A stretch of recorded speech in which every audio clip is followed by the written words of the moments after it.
Vamos falar sobre a Paraxá, porção bíblica, que fala de Noé, uma história cheia de segredos e curiosidades. É importante lembrar que durante muitas gerações, Noé foi desenvolvendo sua vida adulta. E quando ele tem por volta de 600 anos, algo incrível acontece. Mas o que exatamente acontece? Com que idade? Quanto tempo durou o teste dele? Tudo isso a gente vai falar nesse vídeo. Por isso, aproveita para curtir, compartilhar e se você ainda não é inscrito, claro, se inscreva agora mesmo. Noé encontrou graça nos olhos de Deus porque ele era basicamente o único justo da geração, junto com sua família. A Torá, Bíblia, fala que ele andava no caminho de Deus. E aí surge uma pergunta: será que se ele vivesse 10 gerações depois, na época de Abraão, ele também se destacaria ou seria apenas uma pessoa comum? Há uma dúvida. Parte dos sábios acredita que ele também seria um justo, porque para ser justo na geração em que viveu, cheia de maldade, ele precisou de muita força. Imagine quanto mais ele seria justo numa geração elevada como a de Abraão. Noé tinha uma esposa e 3 filhos, Shem, Ham e Jafé. Cada um deles tinha sua esposa, totalizando 8 pessoas que foram salvas. Durante 120 anos, Deus pediu para Noé construir a arca. Ele a fez de madeira, cobriu com piche por fora e seguiu todas as orientações divinas, incluindo medidas detalhadas para cada sala onde ficariam os animais. A Torá orienta Noé a separar 2 pares de cada animal não kasher. Até então não se falava em animais kasher ou não, mas aqui esse conceito começa a aparecer. Já dos animais kasher, Noé separou 7 pares. Os animais comuns foram organizados em 2 pares de cada um.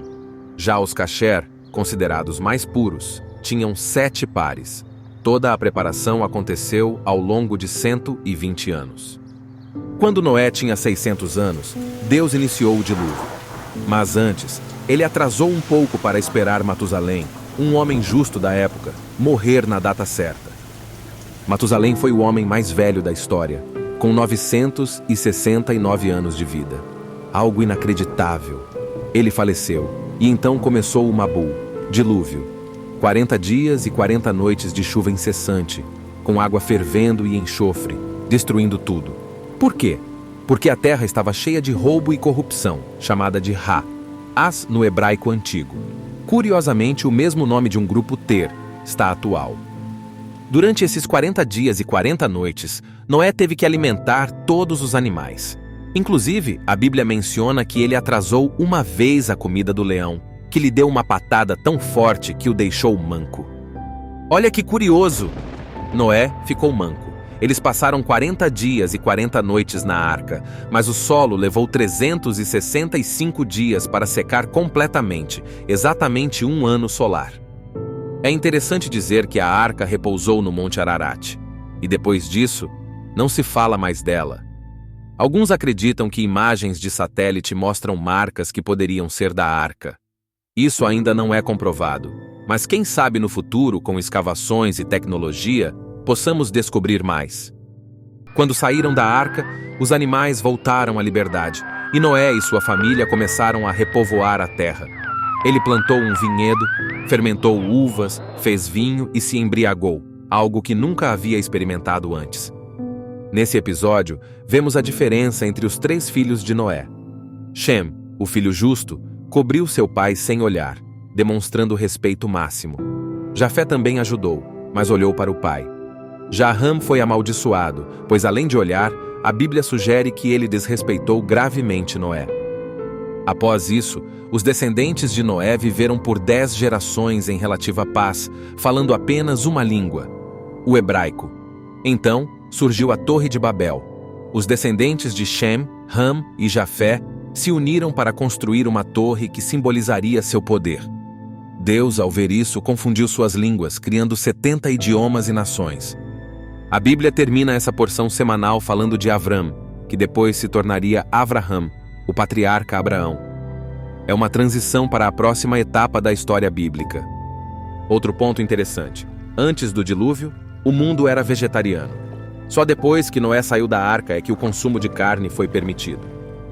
Apesar da destruição, o dilúvio também trouxe renovação. Deus fez uma promessa a Noé.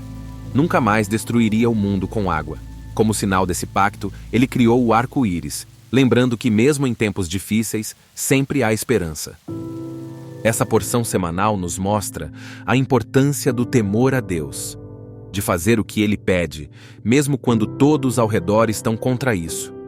Ser justo é o que mantém o mundo em equilíbrio. Uma curiosidade final: como os peixes sobreviveram ao dilúvio, já que as águas eram ferventes? A Cabala explica que a água ao redor da arca era fria, permitindo que os peixes nadassem ali. Além disso, um gigante chamado Og teria se agarrado à arca e sobrevivido, mais tarde se tornando rei de Bazã.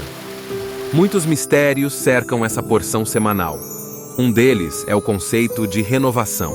A Cabala fala que, nos anos 600 de cada milênio, grandes mudanças acontecem.